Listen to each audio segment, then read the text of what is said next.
All right.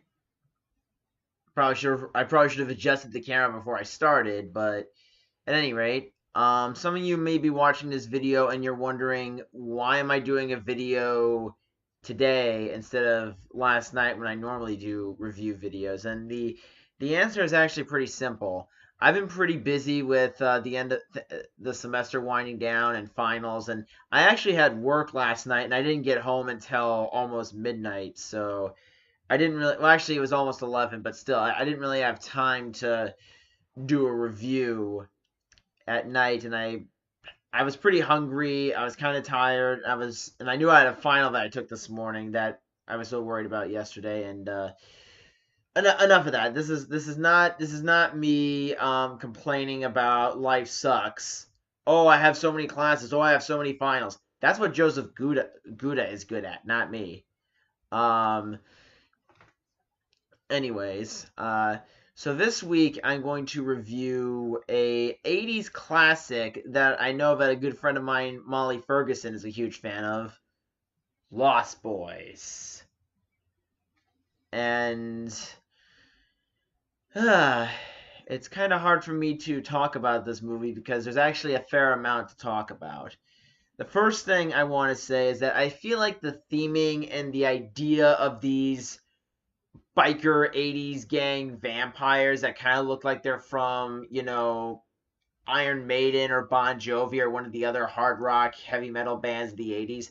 The idea of doing vampires in a contemporary 1980s sort of way is actually kind of cool because they're really not like that they're not that mysterious. They're kind of like the bad boy idea, especially David played by Kiefer Sutherland, because the one thing I really love about that character right off the bat is that he has this very smug, cocky, I know I can't really die except for a few weaknesses, but he pretty much has this idea of I'm going to do whatever I want.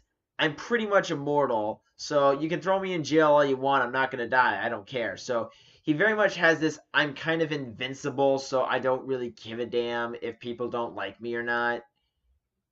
And that's really cool.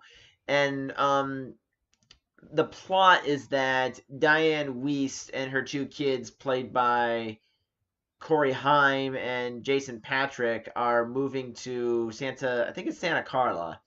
If it's wrong, feel free to correct me, because, I mean, I've only seen this movie twice, and I'm not the hugest fan of it. I still like the movie, I'm just not a huge fan. Um, so they moved to this place called the murder capital of the world, which is written on the back of a billboard of the welcome sign that they're driving to. It's in California. So anyway, they live with Diane Weist's dad after a divorce, and the older son Michael, who they never say how old he is, but judging by the dialogue and what they're implying with the scenes he's in, I'm gonna assume that he's either 18 or 19 years old and he's about to start school after the summer's over. But and to be fair, Jason Patrick, he does have that youthful face. It's just that he's so muscular and physically fit and big that he looks like a 20-year-old buff man. Like he looks like a buff man in his late 20s or early 30s. So the muscle makes him look older as it does make him look good. And so the plot is that Michael gets caught up in David's gang of vampires, and he not only falls in love with a half vampire named Star, but he ends up getting turned into a vampire. Essentially, he's tricked into turning into a vampire. And after that point, his younger brother Sam is trying to find ways to help cure his older brother of that disease. And the progression, because when we see Michael, he seems like a typical good-looking young man, and he is actually a typical nice guy too.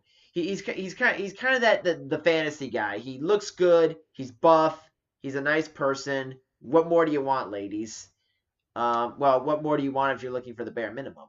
At any rate, um, so So the main plot is that Sam and Michael and these two nerds who think they're badasses, the Frog Brothers, are trying to help Michael become human again.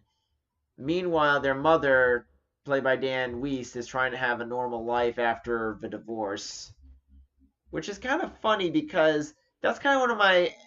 I'm not sure how serious this is, but it's like if you just got divorced, I'm not sure why you would jump into a relationship almost immediately after moving away. But then again, I think the movie is trying to say that the divorce happened a while back and they're just moving. So, yeah, I guess it's probably not as impulsive as I'm thinking it is, but that's not the only fault of the movie, to be honest. And the one thing I will say, while the movie is a lot of fun, some of the vampire attacks later in the movie get very dark and very disturbing, but the first few are done in such a cartoony way that it's actually kind of funny.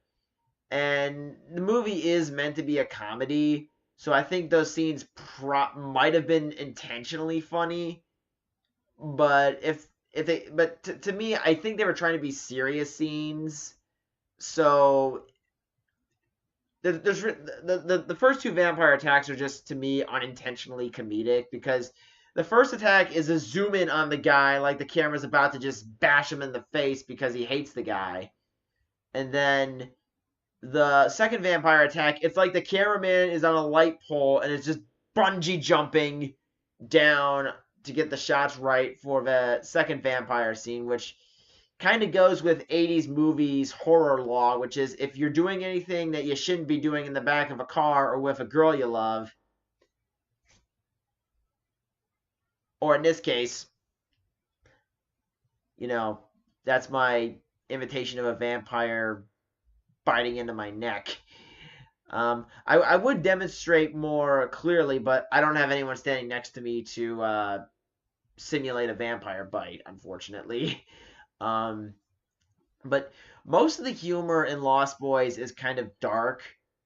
I don't think the idea of the grandpa playing dead would be seen as funny anymore.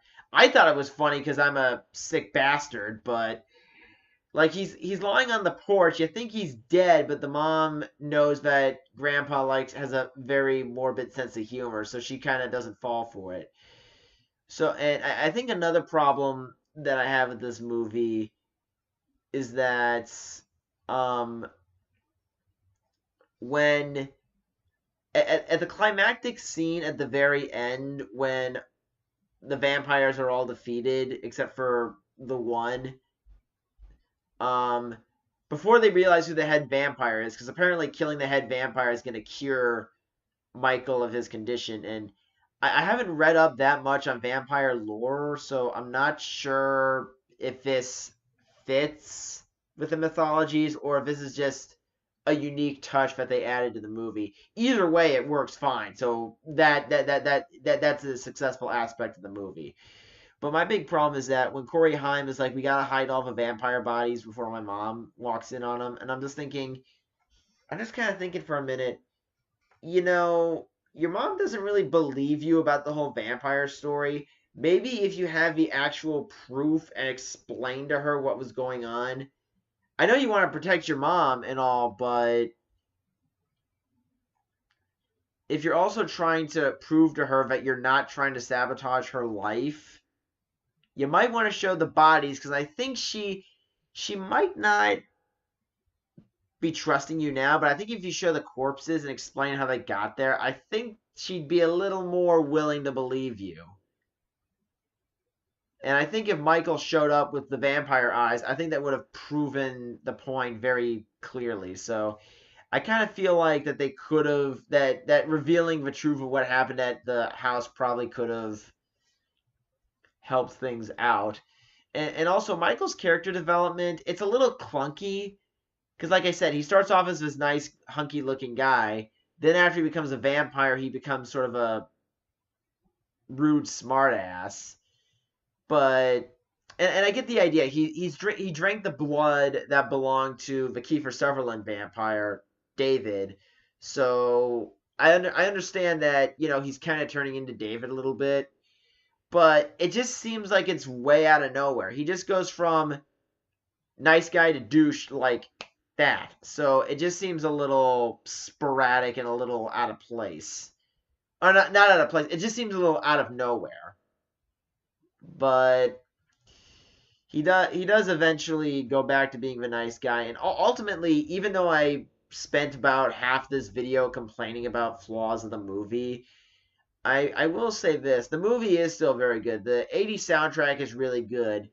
It's one of those movies where it's almost you could almost argue that it's so dated that it's timeless, because it is a really cool '80s time capsule. It's of all the '80s horror movies with Nightmare on Elm Street, Friday the 13th, Evil Dead, and Poltergeist, this is probably the most '80s movie thematically and appearance wise, and it actually really works.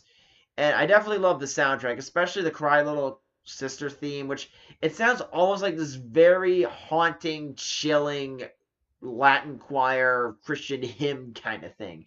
Even though the song is clearly being sung in English, it does have this nice, real, unnerving, creepy kind of feel. And I do think that the character arc where Michael has to battle between being a vampire and then maintaining his humanity, and the idea that the brothers don't hate each other but are trying to help each other out, I think that's a very nice, sweet, loving touch that this movie gave. And all in all, I think the movie is a good film. It's very enjoyable, and I mean it's one of those movies where it's good, but you can easily make fun of it sometimes. And to be fair, the only times you can mock it are the cartoony kills at the beginning. But overall, I think this movie is very good. I don't know why it got an R rating if it was an eight. I mean, '80s movies were very liberal. The further back you go in history, they're very liberal with what goes into a G or a PG movie. And I think that they kind of figured that they weren't sure if they could make it a PG-13, because by the time Lost Boys came out, PG-13 had only been around for maybe 2.5 or 3 years. So they probably weren't sure if that was PG-13 material. I think it could have easily gotten away with a PG-13. And this would have been back when PG-13 movies actually had balls. So all in all, I still think this movie is really the movie is successful, had some problems, but those problems are nothing that's going to keep this movie me from rating this movie 3 out of 5 stars. So, well, I'm pretty sure if this was an '80s boy that's now in his 30s talking, I'd probably be saying it'd be 5 stars. Although it'd be pretty hard to have a five-way with Jamie Gertz, even if she was cloned. Anyway, okay, now that I made my messed up joke, see you next time, guys.